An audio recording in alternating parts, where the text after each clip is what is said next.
महावीर प्रभु की कथा कहता हूँ मैं आज, मन वच तन से न मन हो पूर्ण बने सब काज। विद्यासागर है ममे गुरु, नमन करूँ सिर नाय। पाप ताप सब वे हरे, कर्म सभी नस जाए, कर्म सभी नस जाए। बोले महावीर भगवान की जय। बोले आचार्य गुरुदेव भगवान श्री विद्यासागर जी महाराज की जय।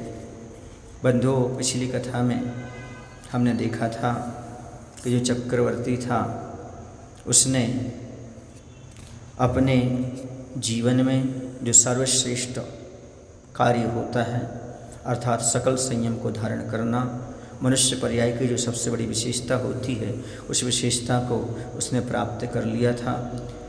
वह दीक्षा 3 लोक में देवताओं को, त्रियंचों को और अन्य मिथ्यात्वी मनुष्यों को दुर्लभ है। उस चक्रवर्ती के साथ संवेग आदि गुण वाले हजारों राजाओं ने भी दीक्षा ग्रहण की। उन महामुनिराज ने प्रमाद रहित होकर के 2 प्रकार का कठिन तप आरंभ किया। वह जो कि प्रिय मित्र चक्रवर्ती थे वह मुनि बन करके इस प्रकार की तपस्या कर रहे हैं। उनके साथ और भी हजारों राजाओं ने दीक्षा धारण की और वह उत्तर गुण मूल गुण का उत्तम रीति से पालन कर रहे हैं। वे मन वचन काय की गुप्ती से कर्मों के आश्रय को रोकने लगे। निर्जन वन, पर्वत और गुफाओं में भी ध्यान लगाने थे। वहाँ ध्यान लगाते हुए वह अपना कर्म जरा कर रहे हैं। उन्होंने अनेक देश, नगर और ग्रामों का विहार आरंभ किया। वे महामुनिराज भव्य जीवों के हित के लिए परम पावन जैन धर्म के तत्वों का उपदेश करने लगे। उनके प्रभाव से जैन मत की प्रभावना सर्वत्र फैल गई। अंत में 4 प्रकार के आहारों का परित्याग किया उन्होंने और मन वचन काय योगों को रोक करके संन्यास को धारण किया। अर्थात जो जीवन का अंतिम लक्ष्य होता है, जीवन का लक्ष्य जो होता है वह पूरे व्रतों का पालन करते हुए अंत में संलेखना लेना हुआ करता है।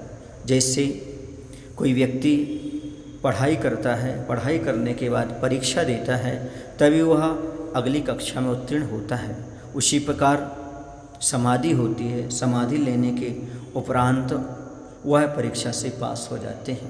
ये समझो पूरे व्रत का पालन करना पढ़ाई करना है और समाधि का लेना परीक्षा देना है, और जो उसमें पास हो जाता है वह आगे उत्तीर्ण होता चला जाता है।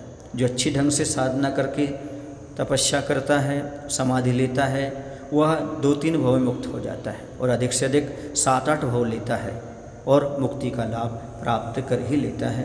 ऐसा उन्होंने संन्यास धारण कर लिया।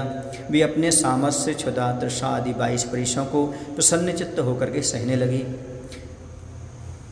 और उन्होंने सब प्रकार की साधना अच्छी तरह से की और साधना करते हुए वह प्रसन्नचित्त होते हुए अपने प्राणों का त्याग करते हैं, समाधि मरण करते हैं और पश्चात वे मुनि तप से उपार्जन किए हुए के उदय से सहस्रार नामक 12वें स्वर्ग में सूर्य प्रभ नामक महान देव हो जाते हैं।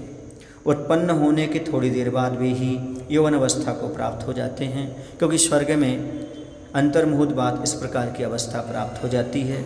वहाँ पर यौवन अवस्था ही हो जाती है अंतर्मुहूर्त बाद, और पूरी जिंदगी भर ही यौवन बने रहते हैं। कभी वहाँ पर बुढ़ापा नहीं होता, रोग शोक आदि कुछ भी नहीं हुआ करते। उन्हें अवधि ज्ञान से पूर्व जन्म के तप का प्रभाव संपूर्ण रूप से परिज्ञात हो गया। उन्होंने जान लिया कि मैं यहाँ पर आखिरकार क्यों आया हूँ, इस स्वर्ग में जन्म क्यों हुआ। तो उन्होंने देखा, जाना अपने अवधि ज्ञान से कि ये सब मेरी तप का प्रभाव है। वह देव अत्यंत धर्मानुरागी हो गए। वह धर्म की प्राप्ति के लिए जिन प्रतिमाओं के दर्शन के लिए गए, वहाँ परिवार वर्ग के साथ उन्होंने पापों को नष्ट करने वाली जिन बिंबों की पूजा की, वह सदा अपनी इच्छा से चैत्य ग्रहों के नीचे प्रतिष्ठित अरंत भगवान की पूजा किया करते थे। केवल यही नहीं, वह दोनों लोकों में जा जाकर आकृतिम चैत्यालयों की पूजा वंदना करने लगी। एक दिन उन्होंने नंदीश्वर द्वीप में जाकर तीर्थंकर और मुनीश्वरों की वंदना की। वह बड़ी प्रसन्नता के साथ अपने स्थान को लौटे। उस देव ने पुण्य से प्राप्त हुई लक्ष्मी, अप्सरा और विमान आदि विभूतियों को ग्रहण कर इंद्रिय तृप्ति करने वाले महान भोगों का उपभोग करना आरंभ किया। उसे सप्त धातु वर्जित 3.5 हाथ का दिव्य शरीर और 18 सागर की आयु प्राप्त हुई। 18,000 वर्ष व्यतीत हो जाने पर वह देवकंठ से झरने वाले अमृत का पान करते थे और 9 मास के पश्चात श्वासोच्छ्वास लेते थे।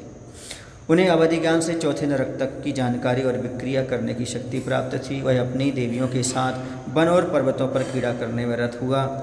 कहीं बाजों की सुमधुर ध्वनि से, कहीं महामनोहर गीतों से, कहीं देवांगनाओं के श्रृंगार दर्शन से, कभी धर्म चर्चा से, कभी केवली भगवान की पूजा से, कभी तीर्थंकरों के पंचकल्याणकारी उत्सवों से प्रसन्न चित्त हो वह अपने समय को व्यतीत करने लगे।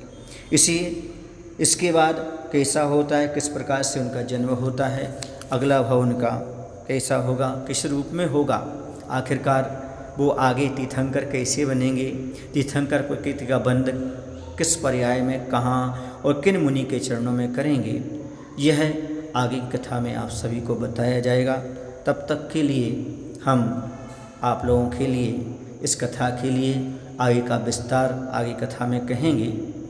बोले महावीर भगवान के जय। आचार्य विद्यासागर जी महाराज की जय।